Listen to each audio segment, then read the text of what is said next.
नमस्ते साथियों। माह दिसंबर में आयोजित होने वाली अर्धवार्षिक परीक्षा के महत्व बिंदुओं को यहाँ पर हमने अंकित करके रखा है।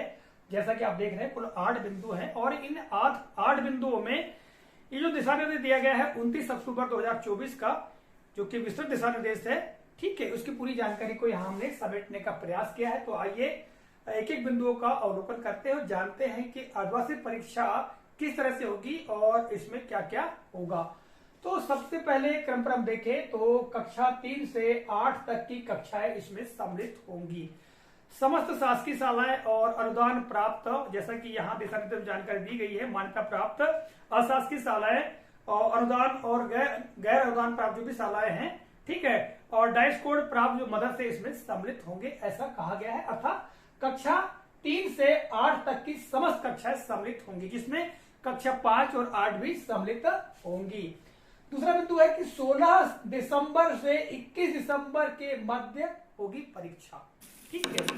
परीक्षा का समय भाग चक्र भी यहाँ दिया गया है, ठीक है, और उस समय भाग चक्र में जो परीक्षा का आयोजन होगा वो 16 दिसंबर से प्रारंभ होगा और 21 दिसंबर को परीक्षा समाप्त होगी। जैसा कि आप यहाँ पर देख भी पा रहे हैं समय भाग चक्र को। तो समय भाग चक्र में क्या दिया गया है?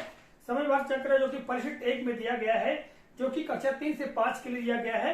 तो 16 दिसंबर 2024 को हिंदी भाषा का होगा, फिर 17 दिसंबर 2024 मंगलवार को गणित का होगा और 18 दिसंबर 2024 बुधवार को द्वितीय भाषा अंग्रेजी का होगा और 19 दिसंबर 2024 को पर्यावरण का होगा, ठीक है। इसके अलावा अन्य विषय भी यहाँ पर दिए गए हैं, जैसे कि आप देख पा रहे हैं।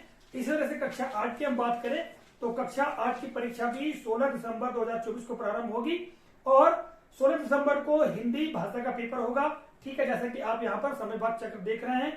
17 दिसंबर को गणित का, 18 दिसंबर को द्वितीय भाषा अंग्रेजी का, 19 दिसंबर 2024 को विज्ञान का, 20 दिसंबर 2024 को संस्कृत का और 21 दिसंबर 2024 को सामाजिक विज्ञान का प्रश्न पत्र होगा। विस्तृत समय भाग चक्र यहाँ पर आप देख रहे हैं, ठीक है। आगे हम बात करते हैं तो 30 नवंबर तक पढ़ाई गई पाठ्य सामग्री से ही प्रश्न पूछे जाएंगे, ठीक है। प्रश्न पत्र जो शासकीय शालाओं के लिए जो निर्मित होंगे, ठीक है, तो उसमें 30 नवंबर तक पढ़ाई गई जो भी पाठ्य वस्तु पाठ्य सामग्री है उतना ही प्रश्न पत्रों में पूछा जाएगा। और अशासकीय शालाओं के लिए जो प्रश्न पत्र निर्माण किए जाएंगे तो अशासकीय शालाओं के द्वारा स्वयं प्रश्न पत्र निर्माण किया जाएगा, जो कि परिशिष्ट 3, जैसा कि यहाँ पर आप देख रहे हैं, परिशिष्ट 3 में जो ब्लूप्रिंट दिया गया उसी आधार पर प्रश्न पत्र निर्मित किए जाएंगे, ठीक है। तो 30 नवंबर तक पढ़ाई गई पाठ्य सामग्री पर ही, यानी उस पर ही आधारित प्रश्न होंगे। अगला क्या है कि वार्षिक परीक्षा परिणाम में 5वीं और 8वीं हेतु अर्धवार्षिक परीक्षा के प्राप्तांकों का 20% अधिभार लिया जाएगा। जैसा कि विगत वर्ष 20% अधिभार कक्षा 5 और 8 के लिए लिया गया था। जब वार्षिक परीक्षा होगी तो वार्षिक परीक्षा में 20% जो अधिभार है वो अर्धवार्षिक परीक्षा के प्राप्तांकों का होगा। तो इस बात का विशेष ध्यान देना है कि बच्चे अच्छे से प्रश्न पत्र हल करें, ठीक है। साथ ही बच्चों को अभी से तरीके से अभ्यास कराया जाए ताकि बच्चों का प्रश्न पत्र अच्छा जाए और उनका जो अधिभार है वो अधिकतम हो सके, ठीक है। आगे हम बात करें, अधिभार की गणना पोर्टल के सॉफ्टवेयर द्वारा स्वतः ही की जाएगी। केवल हमको अंकों की प्रविष्टि करना है RSKMP.in पोर्टल पर, ठीक है। उसके बारे में अभी हम आगे चर्चा करेंगे। और अधिभार की गणना हमको बिल्कुल नहीं करना है, जो RSKMP.in पोर्टल है उसका जो सॉफ्टवेयर है वो स्वतः ही उसकी गणना कर लेगा।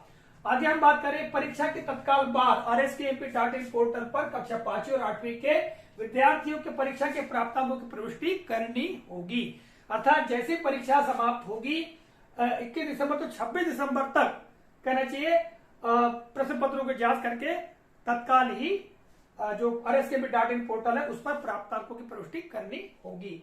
आगे हम बात करते हैं प्रश्नों की कुल संख्या कितनी होगी। तो प्रश्नों की कुल संख्या होगी 26 एवं पूर्णांकों की संख्या 60 होगी, ठीक है, जिसमें बहुविकल्पी 5 प्रश्न होंगे, रिक्त स्थान पूर्ति 5 प्रश्न होंगे, अति लघुत्तरी 6 प्रश्न होंगे, लघुत्तरी प्रश्न 6 प्रश्न होंगे और दीर्घोत्तरी 4 प्रश्न होंगे।